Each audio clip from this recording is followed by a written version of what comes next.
First, you have some time to look at questions 1 to 5.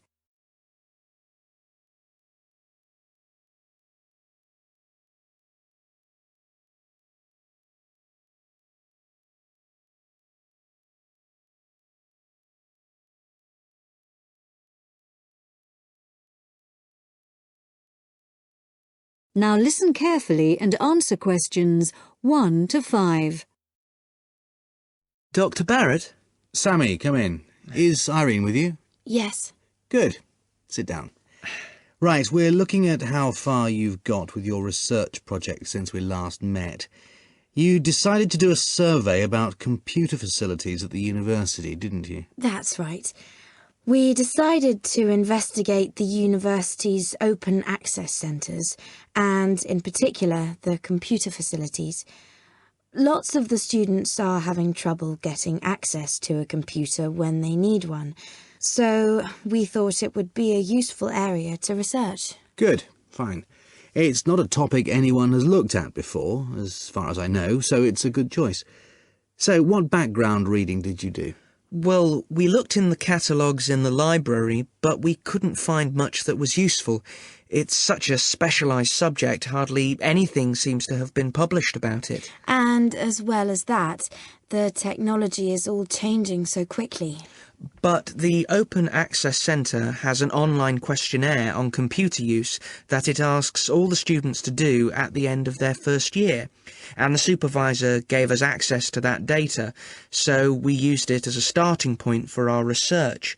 It wasn't exactly what we needed, but it gave us an idea of what we wanted to find out in our survey. Then we designed our own questionnaire. And how did you use it? We approached students individually and went through our questionnaire with them on a one-to-one basis. So you actually asked them the questions? That's right. We made notes of the answers as we went along, and actually we found we got a bit of extra information that way as well, about the underlying attitudes of the people we were interviewing, by observing the body language and things like that. How big was your sample? Well, altogether we interviewed a random sample of 65 students, 55% male and 45% female. And what about the locations and times of the survey? We went to the 5 open access computer centres at the university and we got about equal amounts of data at each one. It took us 3 weeks. We did it during the week, in the day and in the evenings. Not the weekends?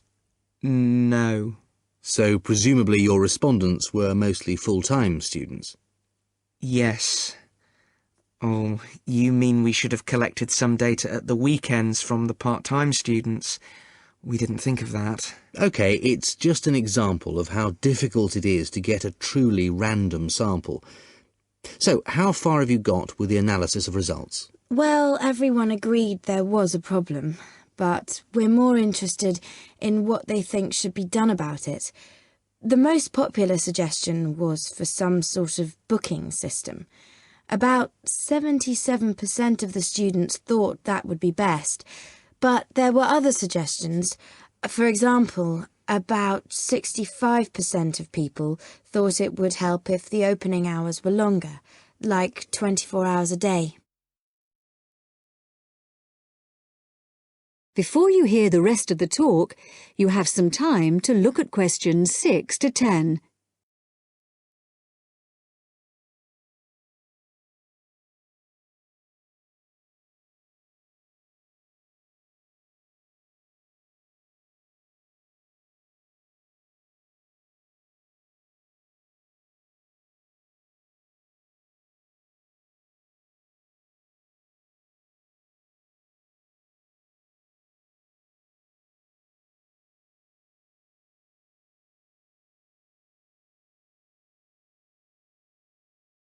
Now listen and answer questions 6 to 10. So, what other suggestions did people come up with? Well, actually, the main reason why people can't get to a computer is because so many students are using them for personal emails or just surfing the web. So one solution would be to have some computer rooms for recreational use and some for people to do serious work in. The trouble is, quite often people do their work, then they want to check their emails, and it would be a nuisance if you had to get up and go to another room and log on again just for that. Another problem is that during the day, tutors book whole blocks of computers for complete sessions, so several people said there should be restrictions on block bookings. But the trouble is, the classes need the computers. There's nothing else they can use. Some people said the whole problem would be solved if the university would just buy more computers, but other people said it might make things better for a bit, but it wouldn't really solve the problem permanently. You can't just solve the problem by throwing money at it. And with the suggestion that the computer room should stay open round the clock, some people did point out that there'd have to be someone around all the time to make sure the equipment didn't get stolen, especially at night. So a booking system seems to be the best suggestion. Yes. Apparently some universities have a sort of queuing system. It means the staff at the open access centres have to organise it, but people say it works quite well. You go along, and if there isn't a computer free just then, you're given a numbered ticket, and then when your number is called out, you have the next available computer. Or it can be done electronically as well, but that's more complicated, and it isn't really necessary. Good. So, now let's discuss...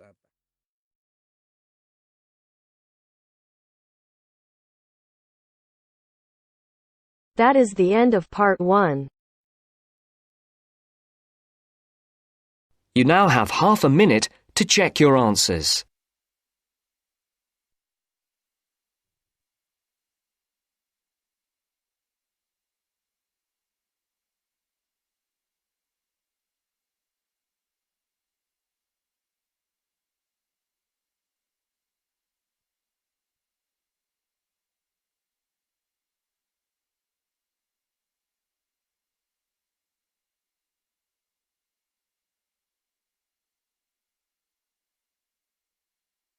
Now turns to part 2.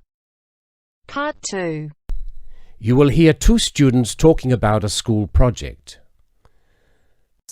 First, you have some time to look at questions 11 to 15.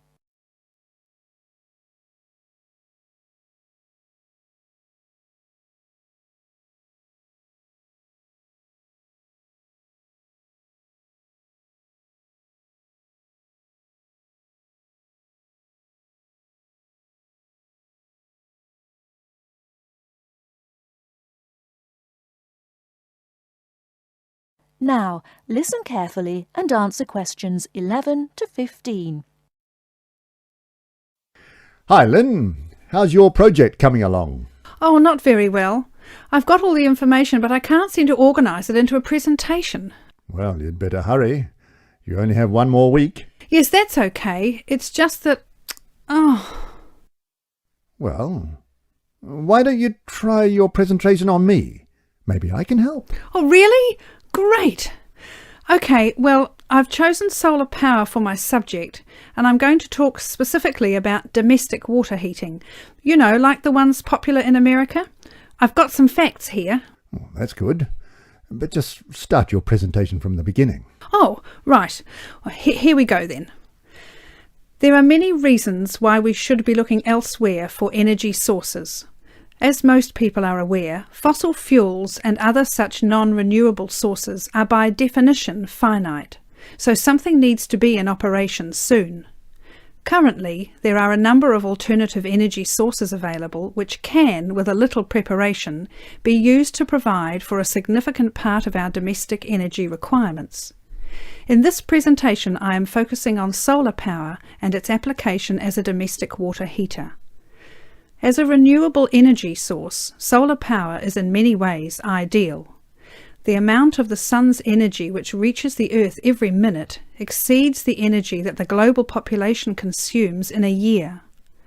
Although scientists argue that it is not finite, sunlight is certainly a long-lasting resource which is not depleted through use, and solar power converters use this energy without needing any complex moving parts. Once collected and stored, solar energy can be used for many purposes, but it is becoming increasingly popular as a domestic heating source. Generally, a building that is heated by solar power will have its water heated by solar power as well. And this has even worked in areas that are not exposed to long hours of direct sunlight, such as the United Kingdom, although not so well as in warmer climates. Why have you stopped? Well, that's all I've got so far. Oh, well. Start by talking about how effective it is. Oh, okay.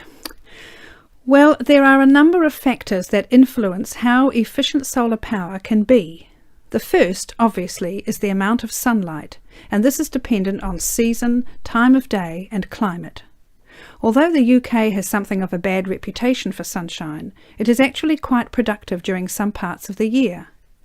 Given a sufficient size of solar panel and water storage tank, solar power can provide all of our water heating requirements in June and July, and even provide the majority until October. From October to the end of the year, this figure falls dramatically. December is the least productive, being able to supply less than 5% of the average household's hot water requirement. It is at this point that solar power needs to be supplemented with a more traditional form of heating. From January, solar power becomes more effective at a rate of about 20% per month, although this rise decelerates to around 18% by May.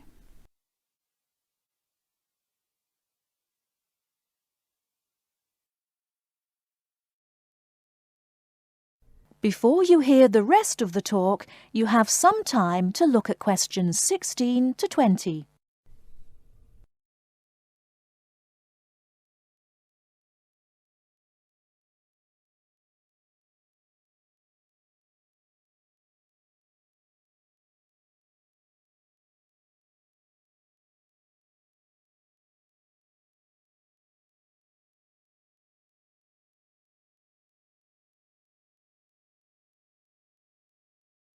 Now listen and answer questions 16 to 20.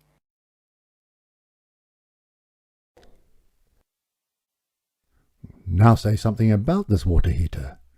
Do you have any information about that? Oh yes, I've got an illustration of a water tank here. Well, that's good, but you'll have to describe it. Right. Well, the ideal water tank in the UK has a capacity of 45 to 50 litres, but must be at least 40 litres to be effective. The solar coil is put in the bottom of the tank to heat the water. Now remember that solar heated water will not get quite as hot as fossil fuel water heaters. The bottom half of the tank is normally 20 degrees, and this is why it is important not to have a tank that is too large, as that would take too much energy to heat. In this illustration, it rises to 40 degrees from halfway up. Don't forget that hot water rises, so the top third of the tank is the hottest and reaches an average temperature of 65 degrees. And what's this second layer around the tank? Oh, that's insulation. Because the tank is often either outside or just under the roof, rigid foam is used as an insulation layer. It should be at least 80 millimetres thick all around. Well, that seems like a good presentation. All you need to do is to prepare some short notes and a larger illustration so you can use it as a demonstration and you'll be fine. Oh, you think so? Well, thanks very much for the help. Maybe I could do the same for you one day. Maybe. Anyway, I have to go. Good luck. Thanks. Bye. That is the end of part 2. You now have half a minute to check your answers.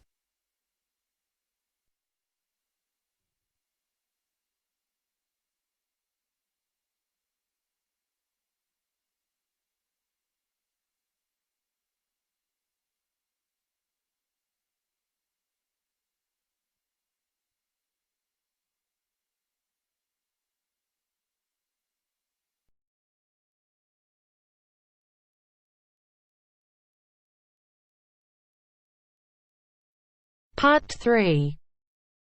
As part of our lecture series on everyday health issues, today's talk is on tiredness.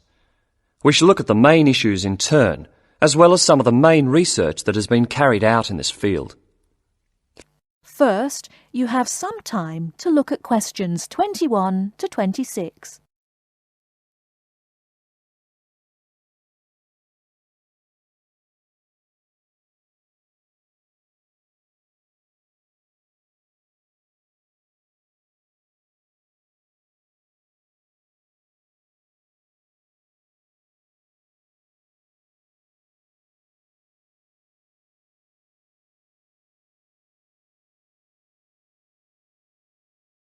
Now listen carefully and answer questions 21 to 26.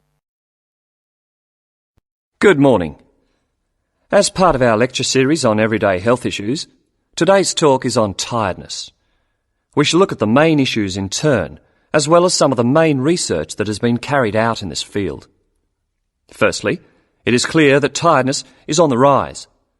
No official data exists on the rate of people reporting to doctors with recurring tiredness, but it's a very common complaint. Research suggests that people are not relaxing properly and often work when they do not have enough energy.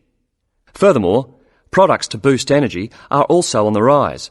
Sales of so-called energy drinks loaded with caffeine and sugar have grown by 23% over the last year.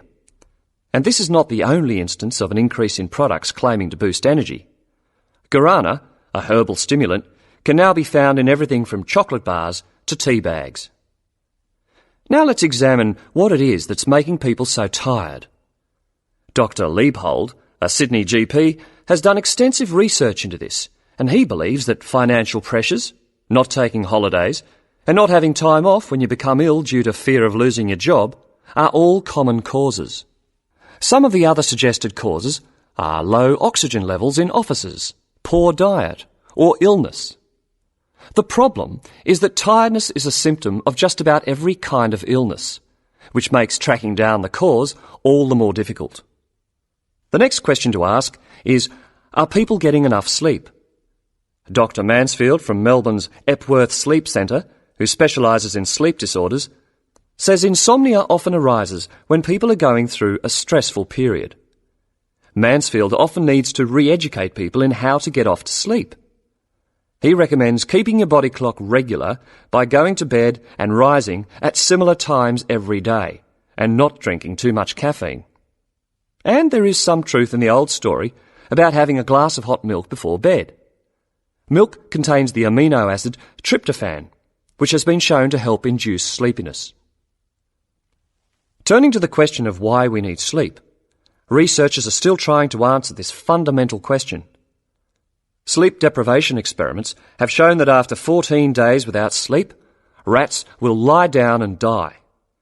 And after only 3 days sleep loss, humans get confused, forgetful, and start having hallucinations. So whatever sleep does, it is important. Before you hear the rest of the talk, you have some time to look at questions 27 to 30.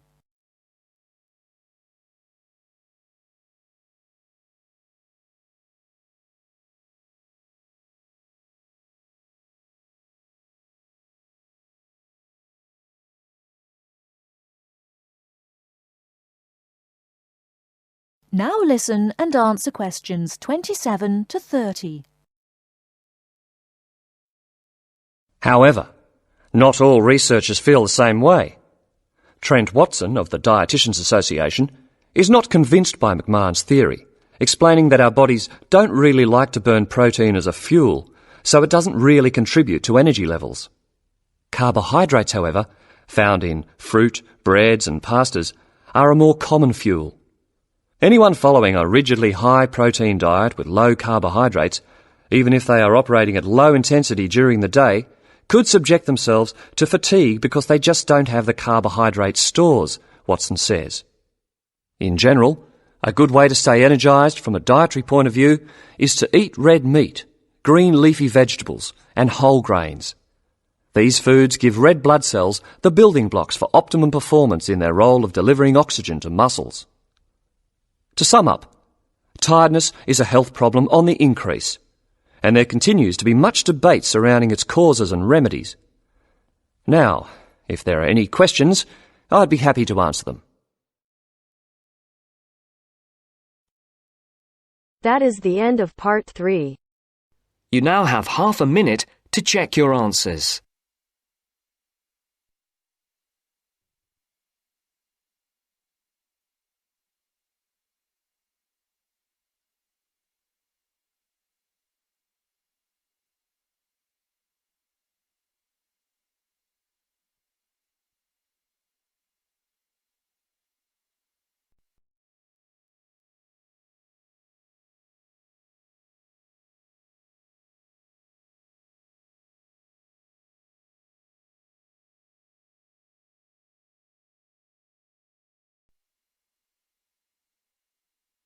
Now turns to part 4.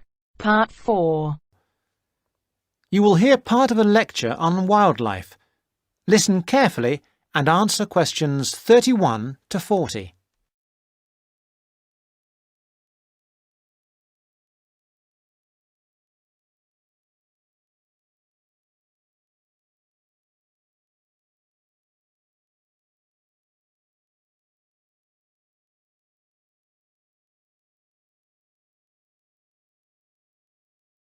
Thousands of exotic plants and animals have been introduced into the British Isles over thousands of years. These newcomers compete with native species for resources and can also cause major changes in the wildlife and in the habitats of our countryside. The problem is not just British, of course, but global, and it has been going on for centuries. One good example of this I'd like to mention today is the European starling. The starling to us in the UK is a fairly ordinary little bird, about 12 inches long. In flight, it appears to be black or grey with tiny white spots. So it's a very ordinary-looking, almost dirty-looking bird. It nests in trees and buildings and can be found in the country and in towns. It travels in large flocks, leaving the nests in the morning and returning in the early evening. It feeds on insects and fruit. Its native range includes the British Isles and Finland, but it is also found in most of Europe and parts of Asia and Africa. In the British Isles and Finland, however, it has suffered a huge decline, and in these countries there is an effort to conserve the species. It is a different story in some of the places where it has been introduced. For example, the population in the USA is estimated at 170 million birds. Also, they are becoming a big problem in Australia and New Zealand. Starlings, as I have said, nest in trees, and it has been found that they are more aggressive than native species, native that is to Australia and New Zealand, when they are looking for nesting places. They therefore compete with native species for nests, and also they drive those species away from nests. So, this nest-building activity causes harm to native species, but also they are a nuisance to humans. They gather in large flocks of thousands of birds and feed together on commercial crops. This causes great financial damage to farmers. And they also make a mess, both in the town and the countryside. There is also the problem that starlings may carry diseases which affect both humans and other animals, although this has not been really confirmed and we are waiting for more work to be done on this. The question arises, what are we to do about foreign species which not only do damage to native species but interfere with human activity? We have 3 approaches in theory, but usually it is not a free choice between them. Usually we have to do the best we can and that money will allow. The best approach, of course, is prevention, and many countries have passed legislation which attempts to limit or prevent the arrival of non-native species in their countries. In particular, there are many international regulations on how and where ships may pick up and deposit water, and this is a major contribution to preventing the accidental transport of fish and organisms by ship, since accidental transport by ship is a frequent cause of fish and other creatures going from place to place. Ports also have special areas where water can be deposited, and many of them have treatment facilities to kill any foreign species that may establish themselves in their waters. For fish and organisms that live in water, these international regulations are useful, but obviously not all species can be dealt with in this way. Sometimes it is simply too late for prevention. Then we have to consider eradication or management. By management, I mean that we have to decide how best to live with the new creatures and how to keep their numbers down. However, this becomes not only a scientific question, it can be a matter of choice what population level of an invasive species we want to maintain. This choice involves costs. There is the cost of living with the species, and there is the cost of managing the species over time. And species management is usually a long-term business without any foreseeable end. However, there is not just the economic aspect to this question. We can also consider the ethical point. How should we treat animals which we have, sometimes deliberately, introduced into the environment? Is it permissible just to exterminate a number of them convenient to ourselves? The most important decision has to be made in the political forum, whatever considerations go into the making of that decision.